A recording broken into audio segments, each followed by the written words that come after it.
Assalamualaikum warahmatullahi wabarakatuh. Selamat datang di podcast Quranik Scientia, sebuah ruang obrolan inspiratif yang akan membahas berbagai topik menarik seputar dunia pendidikan Islam dan pengembangan generasi muda. Bersama saya Nudia Rahmadani. Hari ini kita kedatangan dua bintang tamu nih. Tim luar biasa di belakang kurikulum Madrasah Quranik Scientia. Nah, di sebelah saya ada Pak Aji gitu ya. Selamat datang Pak. Selamat datang kembali. Assalamualaikum warahmatullahi wabarakatuh. Waalaikumsalam warahmatullahi wabarakatuh. Dan di sebelah Pak Aji ada Ibu Pipi Deswita. Selamat datang Ibu. Terima kasih Bu Nudia. Assalamualaikum warahmatullahi wabarakatuh. Oke, waalaikumsalam warahmatullahi wabarakatuh. Nah, sebelum kita terlanjur jauh nih ya bicara-bicaranya gitu.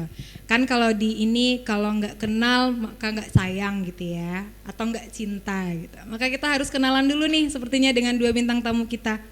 Kita mulai dari Pak Aji dulu. Nah, beliau ini merupakan salah satu alumni Fakultas FTK juga ya Pak? Betul. Saya alumni Fakultas Tarbiyah dan Keguruan tahun 2012 namanya. Prodinya kebetulan adalah Prodi Tadris IPS Konsentrasi Sejarah S1. Kemudian saya juga alumni dari UMP Universitas Negeri Padang di Ilmu Pendidikan Sosialnya. Sekarang sebagai Sekretaris Prodi di Prodi Tadris IPS di Fakultas Tarbiyah dan Keguruan. Oke, nah S3-nya belum nih Pak? Lagi proses, mudah-mudahan tahun ini mulai jalan. Mulai jalan apa nih? Mulai jalan lagi. S3-nya mulai jalan tahun ini. Lagi on ya, on. Bagian proses. Kita doakan ya, mudah-mudahan lancar S3 Bapak gitu. Nah, Bu Pipi gimana nih? Apakah Ibu juga salah satu alumni kita? Kebetulan tidak.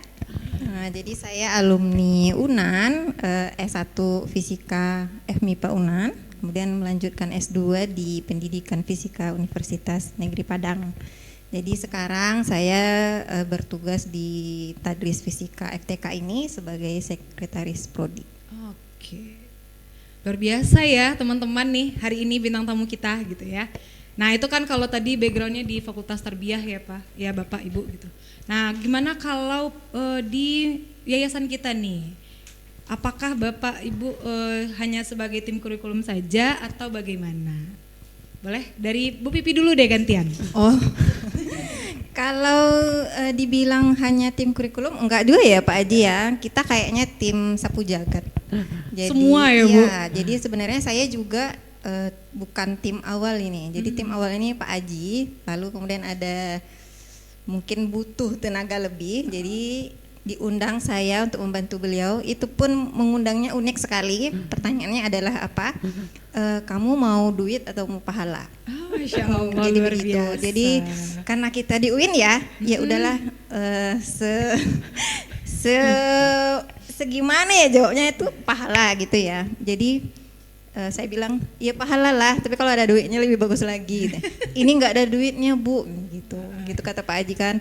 Kalau kamu mau pahala, ayo ikut aku. Ini urus madrasah yang akan kita adakan. Jadi gitu awalnya saya bergabung. Ini Pak Aji ini yang orang awalnya, pionirnya gitu. Jadi kalau bukan kurikulum aja yang kita urus ya Pak Aji ya, semuanya mulai dari beliau yang urus surat-surat, dari perekrutan guru, dari tendik dan segala macam, sampai kita juga ikut sosialisasi rekrut siswa. Semuanya berarti ya Bu. Aduh.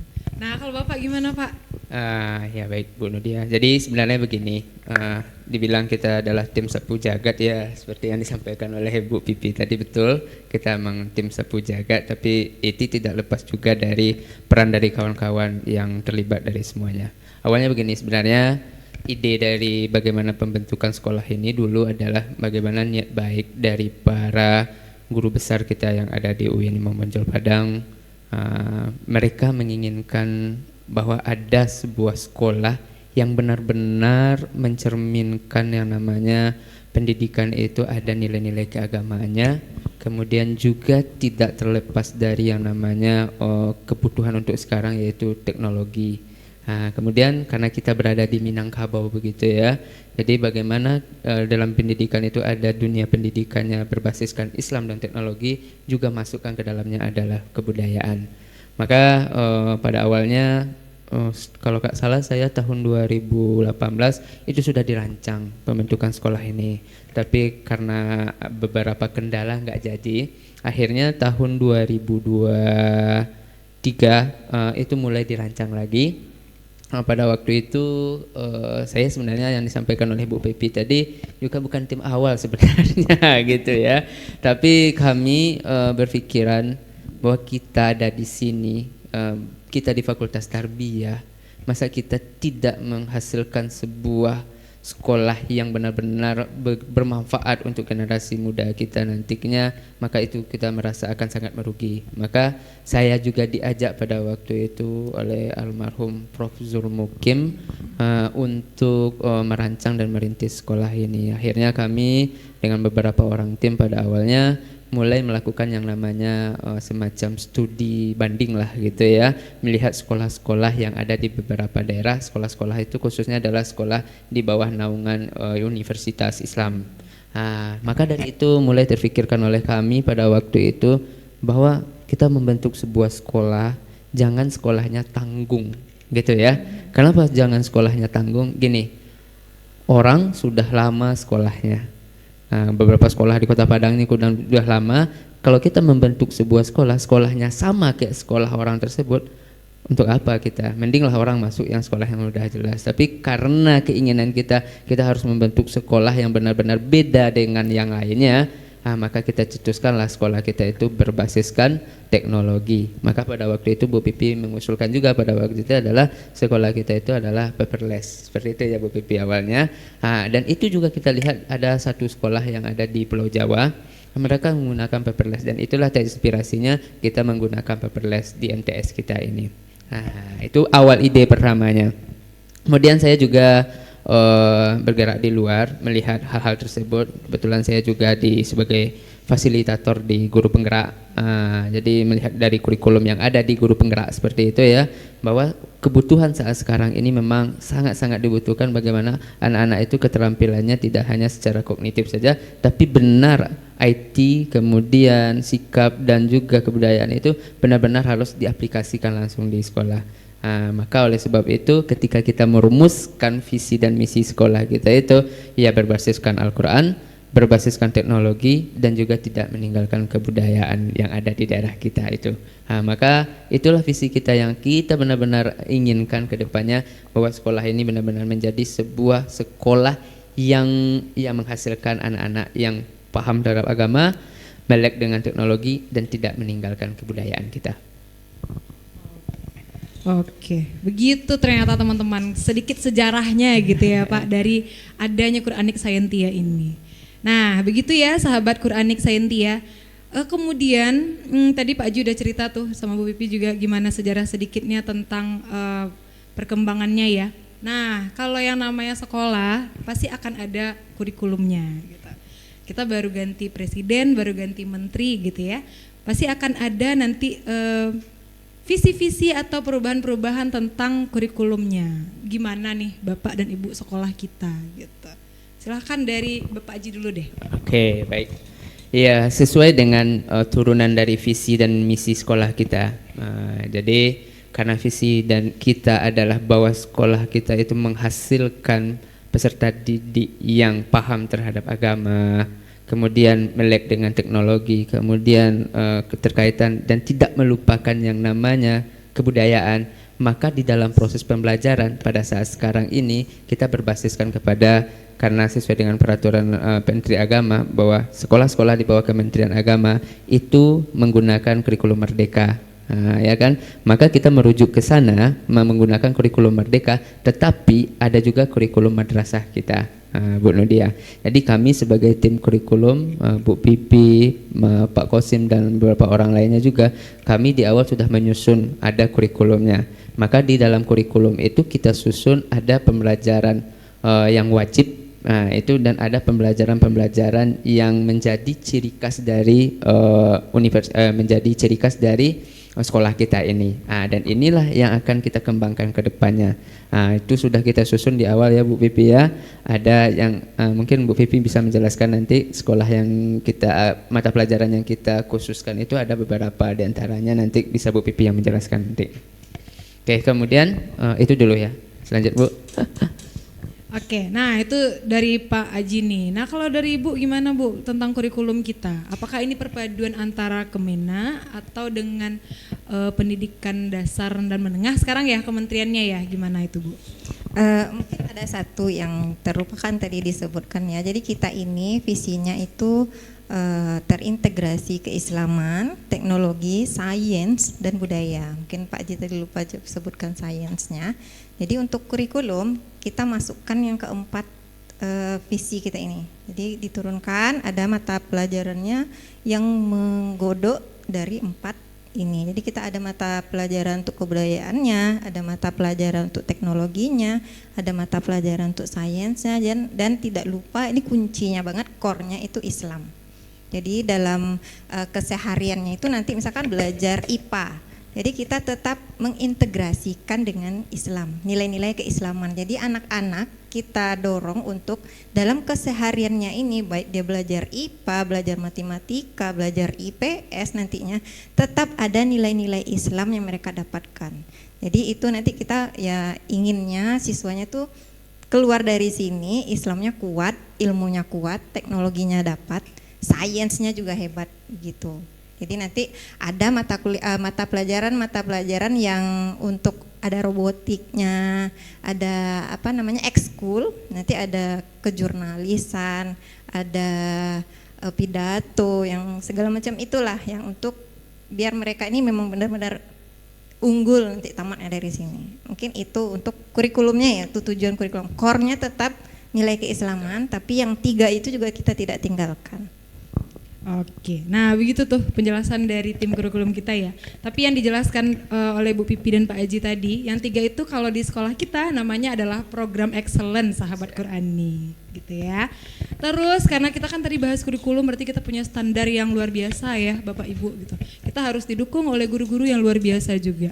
Nah kita mau tanya nih, gimana proses rekrutmen guru-gurunya kemarin gitu. Silahkan Bu Pipi dulu nih. Oke, untuk rekrutmen kebetulan ini kita karena kita di universitas ya, jadi kami itu menetapkan standar yang tinggi ya Pak Aji. Kami mikirnya biar kita nggak ribet nih kerjanya, kita tetap aja standar tinggi untuk S2, kemudian linear gitu ya. Dan ternyata S2 rame banget yang daftar. Kami kira kami akan kerjanya agak sedikit ya Pak Aji ya. Kita kira S2 siapa sih yang mau ngajar di MTS baru S2 gitu.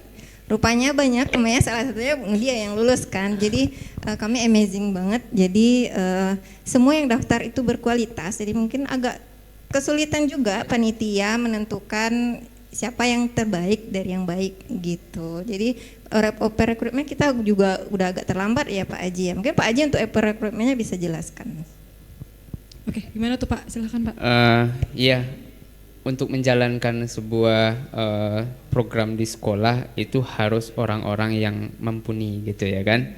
Mumpuni dalam artian itu bahwa orang-orangnya sudah orang-orang yang terlatih dan orang-orang yang profesional.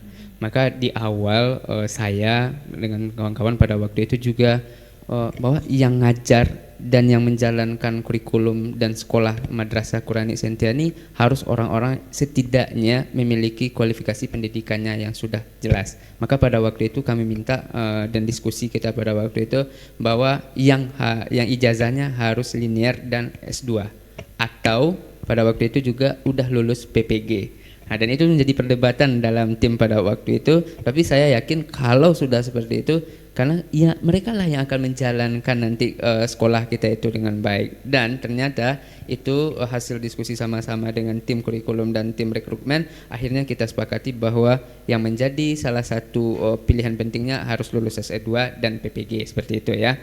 Dan ketika kita buka di informasi lowongan tersebut ya, melalui media massa, kemudian juga melalui beberapa website juga ya, dan ternyata amazing sekali yang mendaftar Bapak dan Ibu, karena sekolah kita sekolah baru ya, masyarakat sudah memberikan sebuah kepercayaan kepada kita Bu Nudia ya. lebih soal pada waktu itu saya sendiri yang sampai ke meja saya yang map untuk masuk itu ya, yang calon yang menjadi guru itu lebih dari 200. Dan itu melalui map langsung. Tetapi yang melalui website, melalui email itu bahkan lebih dari 200 juga, dan itu bermacam-macam ya. Bermacam-macam dari daerahnya, ada yang dari Palembang, ada juga yang dari Malang, macam-macam yang menelepon. Artinya apa? Bahwa animo masyarakat dan kepercayaan masyarakat terhadap sekolah kita ini memang luar biasa dari awalnya. Kemudian prosesnya itu berlanjut, proses penerimaan guru dan tendik itu ada, kalau tidak salah kita pada waktu itu 3 tahap. Administrasi, mana yang tidak sesuai linear itu pada waktu itu memang tidak sesuai dengan kualifikasi yang kita minta, itu langsung kita cut. Setelah selesai administrasi, kita masuk kepada waktu itu tes tulis. Tes tulis itu secara tertulis pada waktu itu, dan kita ambil nilai 3 tertinggi pada waktu itu, semacam SKB-nya ya Bu Pipi ya. Kemudian nanti terakhir pada waktu itu kita ambil yaitu wawancara dan tes mengajar. Itu untuk guru, dan untuk tendik ada keterampilan-keterampilan khusus yang kita minta pada waktu itu. Dan akhirnya kawan-kawan yang diterima di sini ya bahkan melebihi ekspektasi kita ya Bu Pipi ya. Bangga kan? kita ya. Bangga. Jadi mungkin tambahan ini, kayaknya kenapa standarnya tinggi tuh biar visi misi kita kan agak berat ya, untuk sekolah yang baru itu agak berat visi misinya, dosen-dosen yang buat gitu. Jadi sefrekuensi lah nanti kita inginnya, makanya standarnya tinggi. Maka dapatlah orang-orang hebat hari ini yang duduk di MTSGS. Masya Allah. Kalau bahasanya sekufu gitu ya Pak Ibu. Biar nyampe gitu sefrekuensi, nanti apa yang dibilangin pengurus, sampai nyata diwujudkan di sekolahnya gitu. Kan ada kadang-kadang visi misinya bagus, top, tapi yang menjalankan kan tergantung yang menjalankan visi misi itu berhasilnya kan. Kalau tidak sefrekuensi nanti nggak jalan. Jadi alhamdulillah kita dapat guru-guru yang wow gitu ya, yang bisa mewujudkan visi misi yang telah disusun rapi oleh pengurus gitu. Begitu ternyata sahabat Quranik Scientia. Nah, itu kan punya visi misi yang lumayan luar biasa gitu ya Bapak Ibu. Kemudian sudah rekrutmen guru. Karena kita sekolah baru ini kan proses pengurusan surat-suratnya sudah mepet malahan gitu ya, dapat izinnya. Terus kita juga mau tahu nih gimana perjuangannya untuk mendapatkan siswa. Gimana kira-kira tuh Pak? Boleh Pak Haji dulu Pak. Oke. Ini memang agak gimana ya, berat ya Bu Pi ya. Tapi beratnya itu menjadi sebuah tantangan dan akhirnya berbuah manis untuk kita. Gimana? Izin sekolah kita itu keluarnya baru di bulan Mei tahun 2024. Sedangkan penerimaan siswa baru itu di Juni sudah berakhir. Dengan waktu 1 bulan, kan kita nggak mungkin ya Bu Nudia ya, kita menerima siswa baru sedangkan izin dari Kementerian Agama dan lembaga terkait lainnya belum keluar, kan nggak mungkin ya. Nanti sekolah kita menjadi sekolah sekolah yang dianggap ilegal gitu ya kan. Karena kebetulan saya juga di Badan Asesor Sekolah Madrasah Sumatera Barat, saya tahu betul itu gitu ya kan. Maka setelah keluar izin di bulan Mei, mulailah kita bergerak semuanya. Bagaimana kita bergerak semuanya pada waktu itu untuk perekrutan? Target kita memang pada waktu itu cuma 1 kelas dulu. Kenapa 1 kelas target kita? Karena fasilitas yang kita sediakan, karena sekolah kita ini adalah semi negeri. Kenapa saya bilang semi negeri gitu ya? Untuk mobiler, gedung semuanya itu adalah milik dari Kementerian Agama, khususnya adalah milik UIN Imam Bonjol Padang. Kenapa demikian? Itu baru disediakan pada awalnya, itu cuma 1 ya. Yaitu untuk perlengkapan pembelajaran dan gedung semuanya itu memang target kita 1 kelas. Mulailah kita mensosialisasikan ke stakeholder kita, karena kebetulan kita adalah sekolah kampus yang pendidikan, kita punya stakeholder sekolah-sekolah khususnya MTS, kemudian SD yang lainnya. Jadi mulailah kita mensosialisasikan melalui website, kemudian melalui kemudian media massa, kemudian juga melalui IG, Facebook dan lainnya, dan juga kita mensosialisasikan pada waktu itu ya Bu Pipi, turun langsung ke sekolah-sekolah yang ada di sekitaran kita dan juga ada di daerah Kota Padang tersebut. Nah, seperti itulah kita dengan dosen-dosen, kemudian dengan tenaga-tenaga pendidik dan juga guru yang ada di sini, Nah, maka kita mensosialisasikan, alhamdulillah akhirnya apa target kita satu kelas, alhamdulillah untuk pertama ini menjadi piloting lah kira-kira anak-anak kita yang amazing juga, anak-anak kita yang kita tidak nyangka seperti apa kualitas mereka di awalnya, ternyata mereka berhasil menjadikan bahwa sekolah kita ini adalah sekolah yang luar biasa di Kota Padang. Seperti itu kira-kira ya. Mungkin ada tambahan dari Bu Pipi bagaimana perjuangannya? Ya mungkin ini perjuangan di tim saya berarti ya, karena tim apa namanya, tim pemasaran apa ya? Promosi gitu promosi ya, jadi punya waktu cuman 1 bulan, dapat izin langsung bikin brosur, mikirin gimana strateginya karena kita cuma punya 1 bulan kan ya. Jadi ya dosen-dosen ini yang jadi pengurus turun ke lapangan, bawa mahasiswa, kita cetak brosur dan segala macam, sampai juga tendi yang baru direkrut kita turunkan ke Car Free Day gitu ya.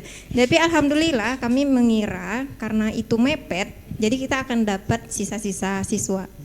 Jadi mikirnya gitu, ya udahlah nggak apa-apa gitu. Ternyata anak yang mendaftar itu punya kemampuan yang luar biasa sehingga ikut seminar internasional, ikut lomba baru. Jadi kita juga dapat brandnya jadi besar, jadi animonya besar. Makanya sekarang ini kayaknya nggak perlu usaha-usaha yang berat, sepertinya kita udah terima 2 kelas ya. Iya, Jadinya. sekarang sudah ada 2 2 kelas ya untuk Ya. tahun ini, target kita 2 kelas. Enggak, yang tahun ini targetnya 4 kelas. Oh, 4 kelas. Yang udah daftar 2 kelas, baru tahap pertama ya. Iya, benar. Oke, Tapi sekarang masih buka tahap kedua, Pak. Oh, masih tahap kedua yang buka ya. Dan ini harus buruan nih sahabat Quranik Sayentia, tinggal 2 kelas lagi dengan maksimal hanya 20 orang saja per kelas. Kita nggak rame-rame ya Bapak Ibu gitu. Oke, nah itu penjelasan dari Pak Aji dan Bu Pipi tadi tuh. Sebelum kita akhiri nih Bapak dan Ibu, ada nggak satu harapan aja untuk madrasah kita? Silahkan Bu Pipi dulu, boleh. Harapannya ya seperti visi misi kita, madrasah ini tumbuh menjadi madrasah yang luar biasa, menciptakan generasi yang unggul di bidang sains, teknologi, keislamannya juga. Terus dan semoga ini mewarnai dunia pendidikan kita dan muncul bibit-bibit unggul dari madrasah kita. Mungkin itu harapannya dan semoga PPDB-nya hari ini juga mencapai target 4 kelas. Kalau udah 4 kelas kita tutup. Mungkin begitu. Oke, silahkan Bapak harapannya Pak. Kalau saya, harapan saya sesuai dengan kondisi pada hari ini, tetaplah jadi MTS yang beda dari yang lainnya, karena kitalah satu-satunya MTS yang ada di Kota Padang yang paperless atau menggunakan IT dalam proses pembelajarannya ya. Kemudian kami berharap juga semoga ini madrasah tumbuh dan berkembang untuk mencerdaskan generasi-generasi Islami yang tidak tinggal dengan dunia juga. Itu saja mungkin Bu Nudia, terima kasih banyak atas kesempatannya ya Bu Pipi ya. Ya, terima kasih sudah diundang. Iya, ada diundang ke sini. Oke, nah itu harapan dari Bapak dan Ibu tadi gitu ya. Tambahan juga nih sahabat Quranik Sayentia menyambung dari harapannya Pak Aji, kita merupakan satu-satunya madrasah digital di Sumatera Barat. Ya. Silahkan Bapak Ibu segera daftarkan putra-putrinya bergabung bersama Madrasah Quranik Sayentia. Oke, terima kasih banyak Pak Aji, Bu Pipi. Ya, sama-sama. Sukses selalu untuk kawan-kawan dan juga Semangat MTS terus. ya, semangat terus ya. Amin ya Allah, amin. Oke, demikian sahabat Quranik Sayentia. Jangan lupa untuk terus menunggu informasi dari kita, bisa dicek melalui Instagram kami, TikTok dan juga channel YouTube-nya. Terima kasih untuk perhatiannya. Saya akhiri. Assalamualaikum warahmatullahi wabarakatuh. Waalaikumsalam warahmatullahi Jangan lupa wabarakatuh. like, komen, dan share juga ya.